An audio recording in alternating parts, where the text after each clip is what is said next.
अक्सर सभी को ये संशय रहता है, प्रश्न रहता है, और जब मैं अनन्य भक्ति के लिए बोलता हूं तो लोग पूछते भी हैं कि अनन्यता क्या है, अनन्य भक्ति किसे कहते हैं।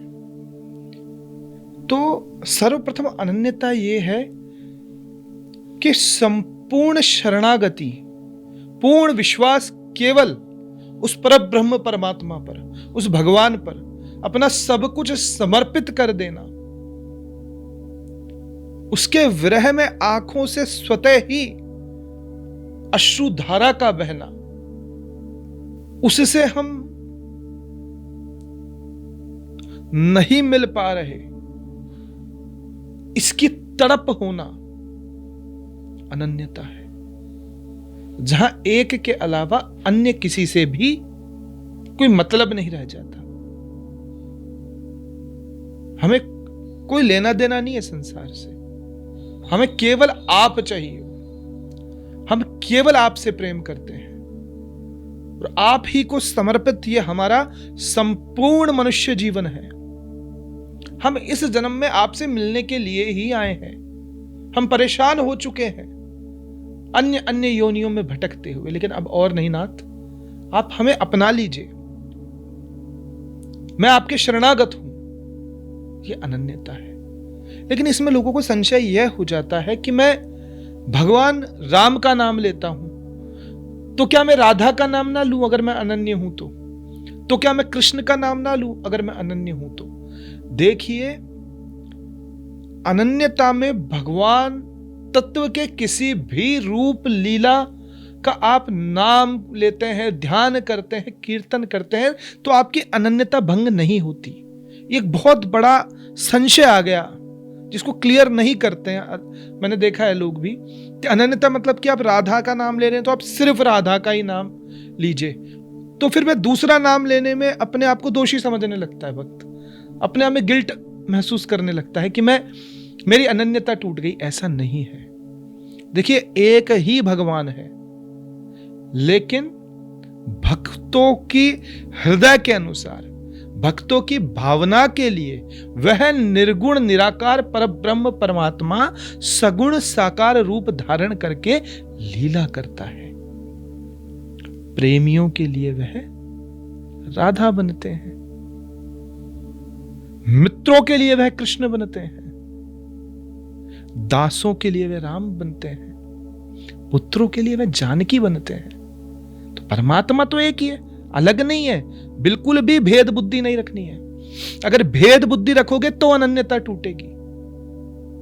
आज राधे श्याम का कीर्तन कर रहे हो तो कल सीताराम का कीर्तन कर सकते हो, महादेव का नाम ले सकते हो, हमारी दुर्गा मैया की दुर्गा सप्तशती का पाठ कर सकते हो, क्योंकि आपकी अनन्यता उस भगवत तत्व के प्रति है। भगवत तत्व के अलावा आप किसी पे शरणागत नहीं हो, क्योंकि एक सामर्थ्यवान वही है। इसीलिए इस संशय को एकदम मिटा दो कि आप राम का नाम ले रहे हो तो आप राधा का नाम नहीं ले सकते, और आप राधा का नाम ले रहे हो तो आप महादेव का नाम नहीं ले सकते। आप सभी में अपने इष्ट को देखो। जो भी आपके इष्ट हैं, जिनसे भी आपको सबसे ज्यादा प्रेम है, लेकिन आज मन हो गया कि महादेव की उपासना करनी है, पूजा करनी है, तो अपने इष्ट को महादेव में देखो। बिंदु जी कवि है, उन्होंने कितना खूबसूरत कहा, कितना अच्छा कहा कि दास रघुनाथ का नंद सुत का सखा, कुछ इधर भी रहा कुछ उधर भी रहा। तो क्या बिंदु जी की अनन्यता थोड़ी टूट गई? बड़े अनन्य भक्त कवि हुए, वो कुछ इधर भी रहे और कुछ उधर भी रहे। कभी जानकी ने मद मोदक दिया, कभी राधिका ने गोद में ले लिया। कोई ना इधर का रहा, कोई ना उधर का रहा, बिंदु दोनों तरफ ले रहा है मजा। तुम्हारे माता पिता ही हैं वह परमात्मा, हर रूप के अंदर। तुम शिशु भाव में जाओ, तुम संतान भाव में जाओ, तुम्हें कभी भी दूर नहीं करेंगे। दूसरा, भगवान की कथाओं को सुनते ही हो। भगवान की कथाओं को सुनकर उससे शिक्षा लो, उससे आपको निर्णय करने में बहुत बहुत आसानी होगी। भगवान कृष्ण का चरित्र अगर आप देखोगे तो भगवान कृष्ण सबसे ज्यादा सहज किसके साथ है? अपने मित्रों के साथ, है ना। यहां बिंदु जी भी ये बात कह रहे हैं कि दास रघुनाथ का नंद सुत का सखा। तो भगवान कृष्ण को सखा भाव बहुत प्रिय है। वो सखा भाव के अंदर जल्दी और शीघ्र कृपा करते हैं। अपने सभी ब्रज के सखाओं पे उनकी क्या अनन्य कृपा थी, ये सभी जानते हैं। अर्जुन उनका सखा था, गीता का ज्ञान उसी को दिया। सुदामा उनका सखा था, तीनों लोकों की संपत्ति उसे दे दी। द्रौपदी के साथ भी मित्रता भाव था, तो द्रौपदी की लाज बचाई, क्योंकि मित्र भाव के अंदर शरणागति जल्दी होती है, कोई संशय नहीं होता, कोई डाउट नहीं होता। उद्धव जी के साथ भी मित्र भाव था, तो उद्धव जी को भी अपने जीवन के अंतिम क्षणों के अंदर जो ज्ञान दिया वो अपने मित्र उद्धव को दिया, जिसे उद्धव गीता कहकर हम कहते हैं श्रीमद् भागवत का 11वां स्कंद। और उन्हें बताया कि बद्रीनाथ में जाकर प्रतीक्षा करो, तपस्या करो। इसीलिए भगवान कृष्ण को अति प्रिय है सखा भाव। जो पुष्टि मार्ग है उसमें भी वल्लभनाथ जी हो चाहे विठलनाथ जी हो, सबका भगवान के साथ सखा भाव रहा है। तो भगवान कृष्ण के साथ अगर सखा भाव से रहोगे तो अपने हृदय की बात बड़ी सहजता से उन्हें कह पाओगे। अच्छा, भगवान श्री राम की भक्ति करनी है, रघुनाथ जी की भक्ति करनी है, तो रघुनाथ जी को सबसे प्रिय है दास भाव। हनुमान जी क्या थे? दास रघुनाथ जी के प्रिय भक्त थे। तो शरणागत होके भगवान का दास बन जाना, यह भाव रघुनाथ जी को अति प्रिय है। तो जो राम जी की भक्ति करता है वह दास भाव के अंदर करे, उसे शीघ्र सफलता मिलेगी। यह भगवान की कथाएं सिखाती है। भगवान ने अपने सगुण साकार रूप के अंदर लीलाएं क्यों की? ताकि जीव को उससे शिक्षा मिल सके, क्योंकि वह मर्यादा पुरुषोत्तम है। वो शरणागति को स्वीकार करते हैं। भगवान कृष्ण तो टेढ़ा काम भी हो तो साथ लग जाते हैं कि चल दोस्त मिलके करते हैं मित्रता। लेकिन रघुनाथ जी की भक्ति में हम ध्यान रखते हैं कि टेढ़ा काम थोड़ा करने से बचे, भगवान नाराज हो जाएंगे। तो जब कृष्ण भक्ति कर रहे हो तो सखा भाव से करो, जब राम की भक्ति कर रहे हो तो दास भाव से करो, जब महादेव की भक्ति कर रहे हो तो पुत्र भाव से करो, शिष्य भाव से करो। वंदे बोधमयम नित्यम गुरुम शंकर रूपिणम। महादेव यहां पर गुरु स्वरूप है, पिता स्वरूप है। भगवती की जब भक्ति करो तो शिशु भाव में करो, क्योंकि शिशु अति प्रिय होता है।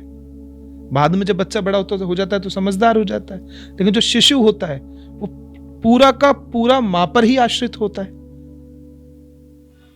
तो भगवती की उपासना शिशु भाव में करो।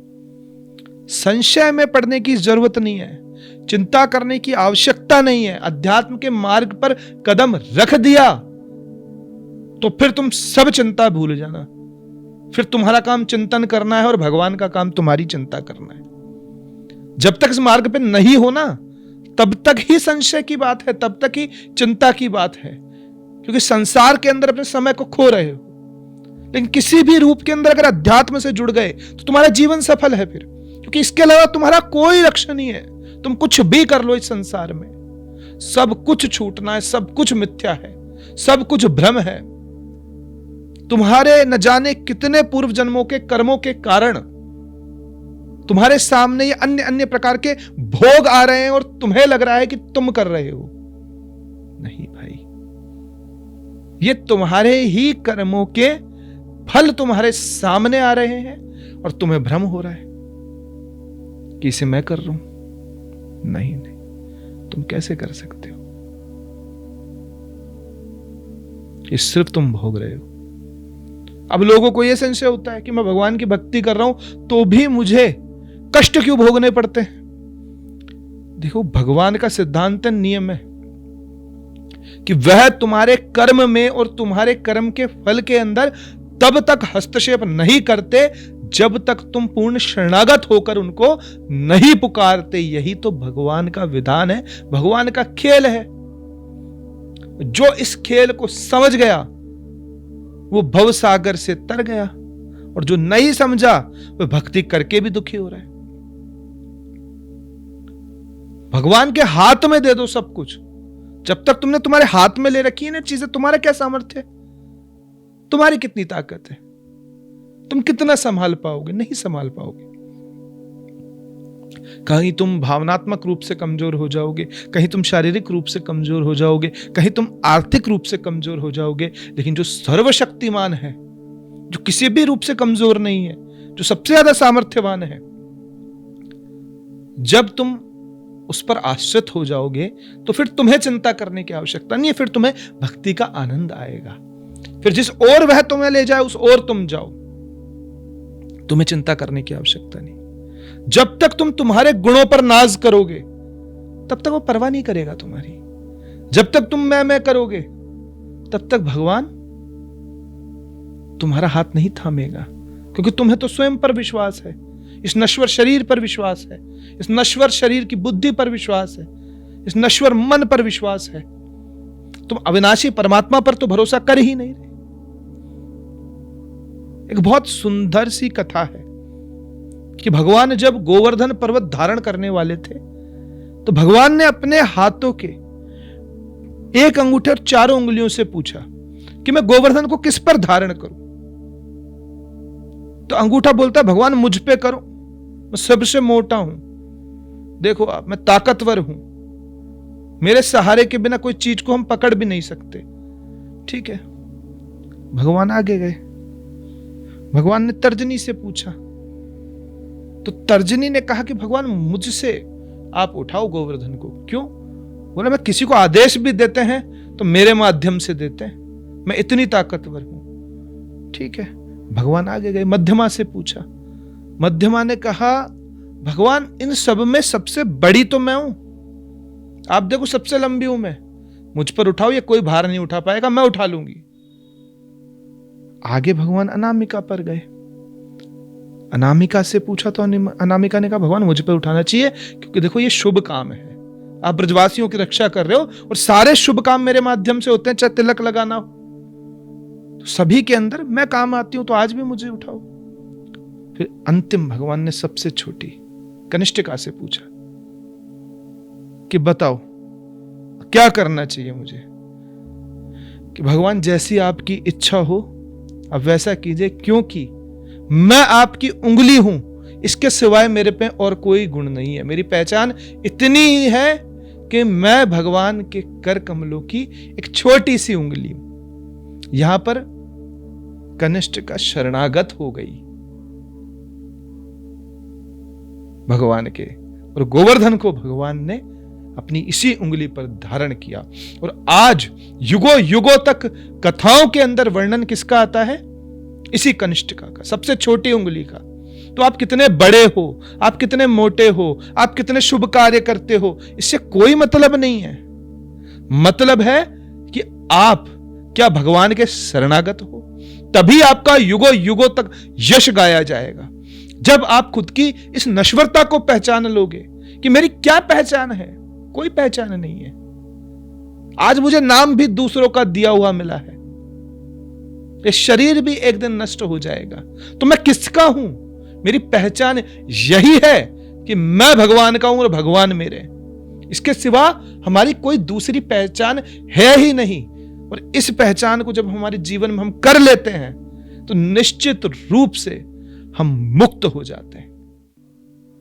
यही अनन्यता है, यही भगवान की शरणागति है, यही भगवान की भक्ति है। इसे जीवन में उतारो, अपनाओ, निश्चित रूप से तुम्हें जीवन जीने का आनंद आ जाएगा।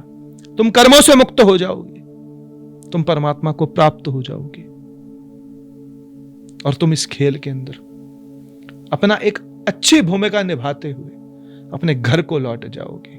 अन्यथा एक एक क्षण निकलता जा रहा है, एक एक घड़ी निकलती जा रही है। तुम्हें लग रहा है तुम्हारी योजना, नहीं, तुम्हारे कर्म, तुम्हारी कोई योजना काम नहीं कर रही है। सिर्फ तुम्हारे कर्म, तुम्हारे प्रारब्ध वो तय कर रहे हैं, नियति तय कर रही है तुम्हारी पूरी जिंदगी, और तुम इस भ्रम में जी रहे हो कि मैंने मेरी योजनाओं से जिंदगी जी ली। नहीं जी पाओगे मेरे भाई। यहां यात्रा करने आए हो, इस यात्रा का आनंद लो। इस यात्रा के अंदर जो परम लक्ष्य है उसको पहचान कर शरणागत हो जाओ। नहीं तो जब ये यात्रा के अंतिम छोर पर पहुंचोगे तो बहुत पछताओगे, बहुत पछताओगे। कितना बड़ा अवसर मिला था जो निकाल दिया। मत निकालो, कुछ काम नहीं आएगा। सोच कर देखो कितने वर्षों से यह संसारिक कार्य कर रहे हो, क्या मिला है और क्या मिल जाएगा। अब इसको ऐसा मत लेना कि संसार को छोड़ देना, नहीं। इस संसार से मिलने वाले फल को प्राप्त करने की खुशी और अभिलाषा छोड़ देना। कर्तव्य भाव से अपने कर्म को करते रहो, लेकिन हृदय में सदैव भगवान को